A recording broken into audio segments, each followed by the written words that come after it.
am one of your hosts, Dr. Melody Woodrow Nelson, and I am a DCLS graduate. And so today, for this episode, we get a lot of questions about what a DCLS is, who, what, when, where, how, all these types of things in the laboratory community. We're still working on it, so I thought it would be great to share my journey with you and maybe give some tips and some feedback or some perspective to those of you that are maybe investigating it or interested in it or not sure where it would even fit in your institution. And so this is uniquely my experience. I want to say that before we get too deep into it. It's not a comment on any particular program or rep for any of that. It's just me giving you my hot take on the situation and just sharing my journey with you and how I've come to it and how I see it integrating in practice. This is kind of a part one. You can consider this as a part one because part two will be myself and Dr. LaShanta Bryce. We're going to discuss later this year how the DCLS is really a degree. It's not a job title. And we're going to dive deep into that. So if that's your main question, I will speak briefly on it today, but we will get more into that with Dr. Bryce probably in October. So just keep your ear out for that. Something you can stay tuned for. So I guess I should start at the beginning. I had 10 years, almost 10 years on the bench before I looked into a doctoral program.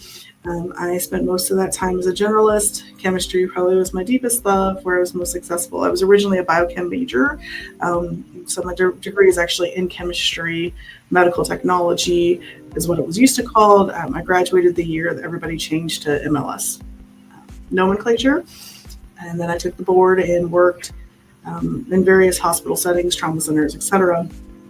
I did a little bit of everything, including molecular and also informatics. And I just really wanted to get as much experience as I could. I just loved the field. I was passionate about laboratory medicine and wanted to learn as much as I could. And then when I got into my master's program, I did a laboratory operational leadership master's program through Rush University. And I started working in a core laboratory. And in that space, I started to see and hear rumors of a DCLS option. There was going to be a doctoral program. That was the word on the street. And this was back in like 2017. And so I was looking around, so reading about it. I was like, that sounds interesting, but like, what are they going to do? And I was also kind of in this mode of like, I don't even know if it's been like super well explained to me, like what this would be if I did it. And, but I knew I wanted my doctorate, if I can say that. I always felt like that was something I would achieve at one point in my life. And so it's like, that would be the thing that makes the most sense because that's my expertise. And I read a lot, but also like saw a lot of heat coming off of it. And I was like, ooh, this doesn't sound like the lab community even is embracing this like idea of a boots on the ground person. And so what actually like brought me to it as something that I felt passionate about doing and was like, all right, this is what I want to do, is working with the physician teams that I was working with. I was supporting a 9-clinic PCP clinic system at the time, and we had about 50 physicians, 45 to 50 physicians, and I got to know them, but then I also got to see like where lab was intersecting with them and where some of the barriers were, where some of the optimizations could be. They would come into my office and ask me questions, right? Like I'm doing all of these things. And so I thought, man, like that's it, right? Like if I could do this all the time, if I could be this person all the time where I'm just accessible to them, how different would it be? Lab would be more visible, but also we know about things going on. And, we could have a little bit of a say, right? Like I could raise my hand earlier, not later. So maybe that's what it is. That's what makes sense to me. And so I really saw it as like an integrated practice model. And I was like, all right, that I can get behind. Now, I will say that is not how everybody sees it.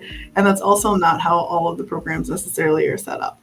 So I'm not against utilization. I'm not against overutilization, underutilization. But I would say, and my argument always is like, the word should be optimization or improvement or something to the sense that utilization is part of it, but it's not all of it. It's not all of what we can do.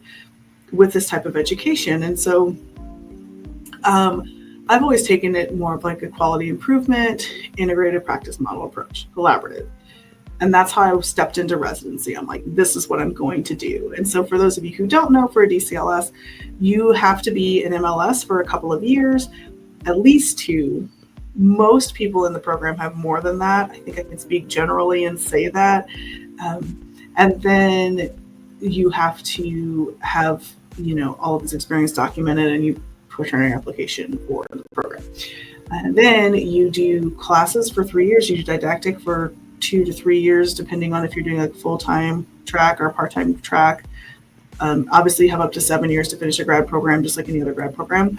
It's considered a clinical doctorate because there's a clinical residency component.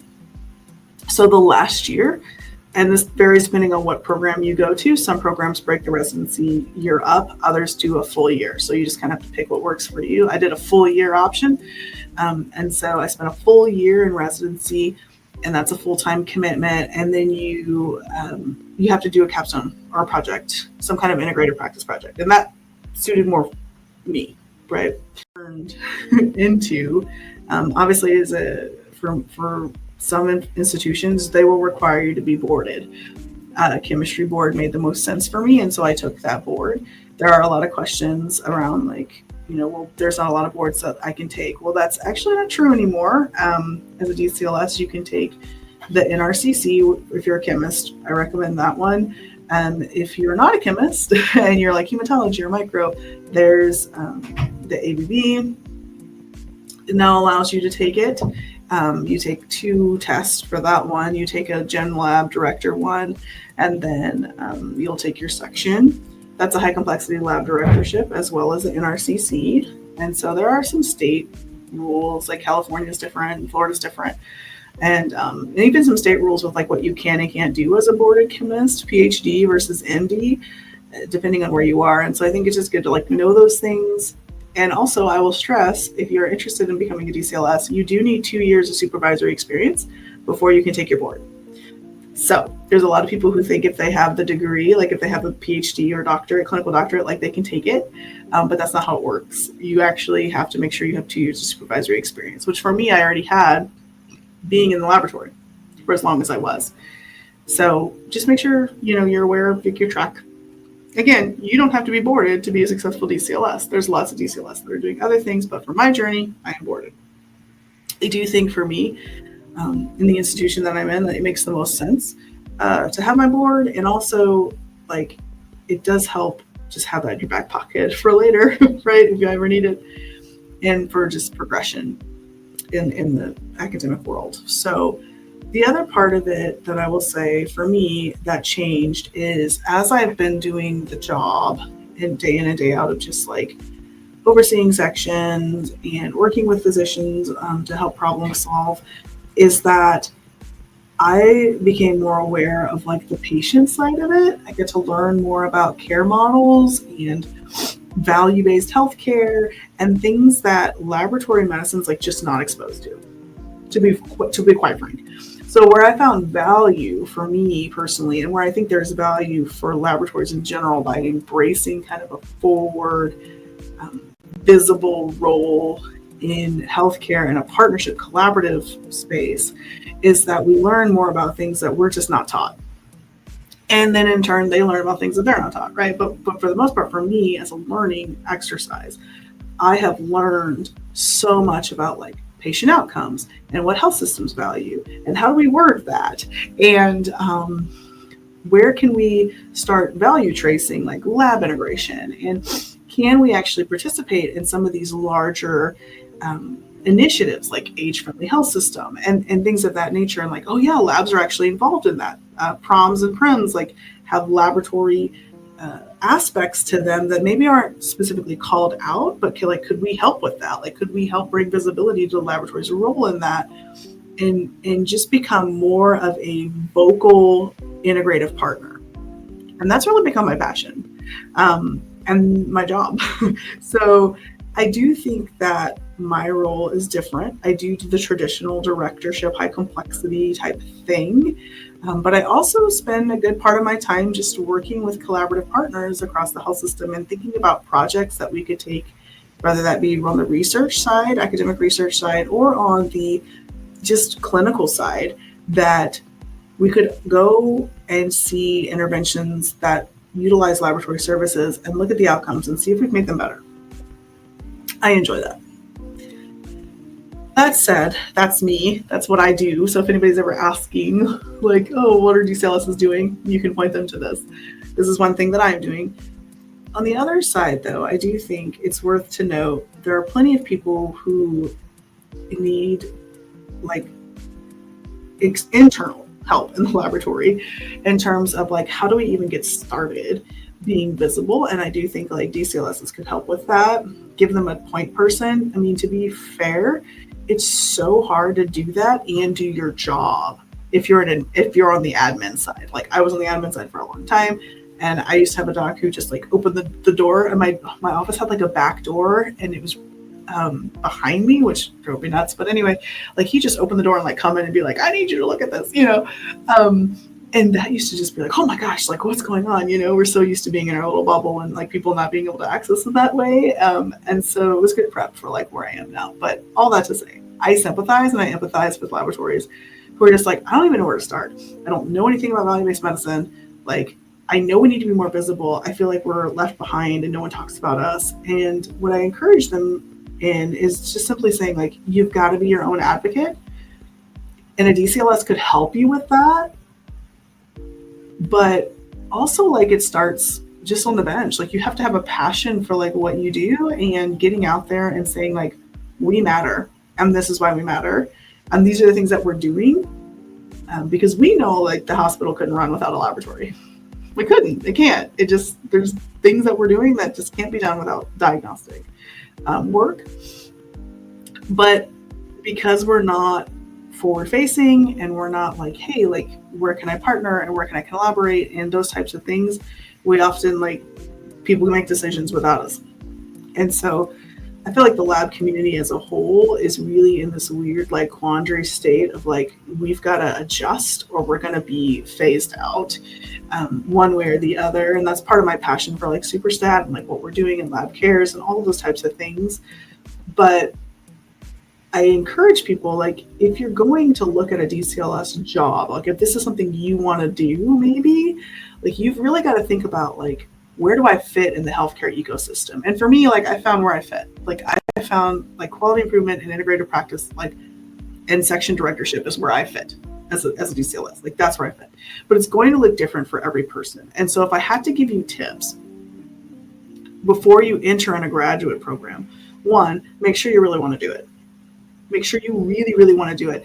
And with that, I mean, like, you're going to have people who basically like will tell you to your face, like they don't think that your position matters and or that they think that your degree matters. Okay. So like you just got to be able to have some thick skin and you have to know your why and really understand that because it's hard.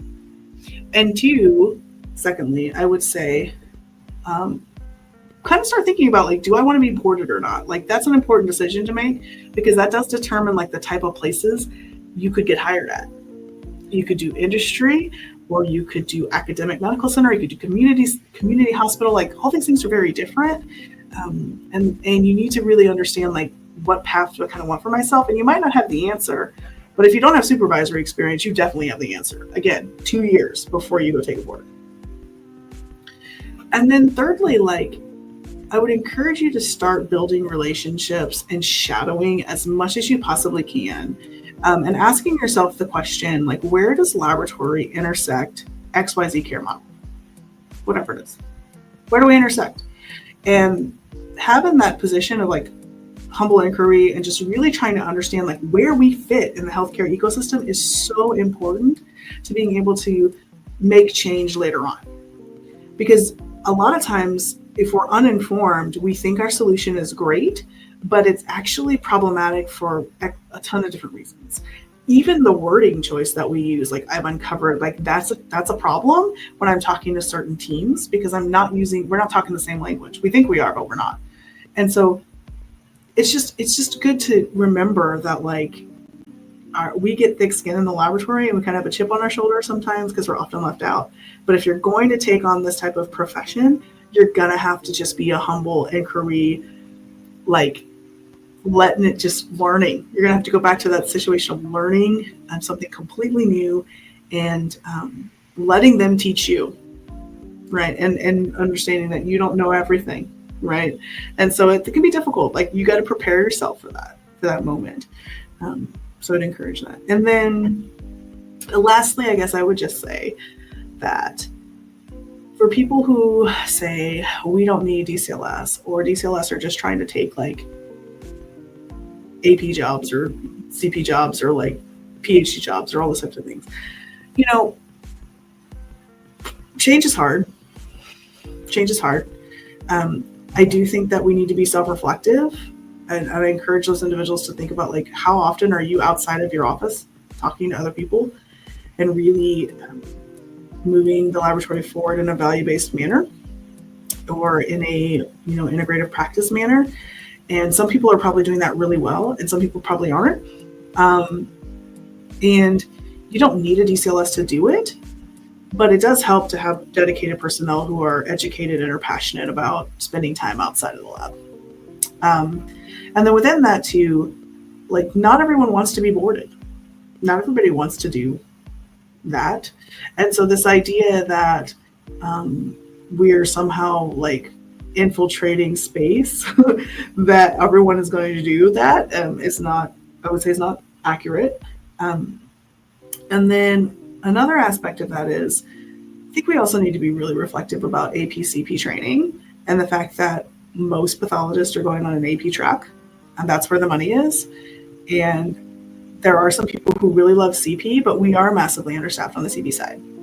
We just are. And we always need more people. And that's just a space where having other individuals who are passionate about the CP side can step in. Not to say DCLS can't be passionate on the AP side. I haven't seen a lot of that integration, to be honest. I would love to hear from somebody who has done the AP integration side, if that exists.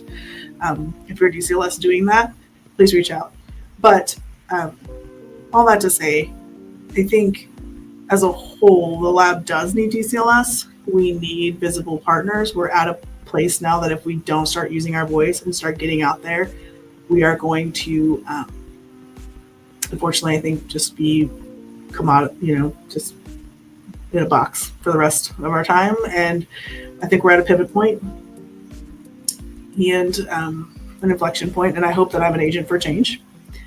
I think the DCLS and having the ability to have a doctorate and take a board and do all the things that I'm doing and get additional certifications and meet more people and expand my perception of where a lab fits in the healthcare ecosystem has really benefited me, and will benefit my laboratory teams and also the laboratory community at large. And that's what I want to do, is really kind of drive us forward as a laboratory global. So I would encourage you, if you're considering it, if you're thinking about it, if you hate the idea of it, right? Let's start the conversation. Comment on this video, like and subscribe. Let's keep having some dialogue, and keep your eyes out for the conversation with Dr. LaShanta Bryce.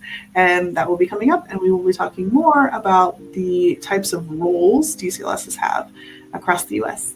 Thank you for listening. I hope you've learned something today. And as always, if you're interested, reach out. Stay SUPERSTAT. Bye.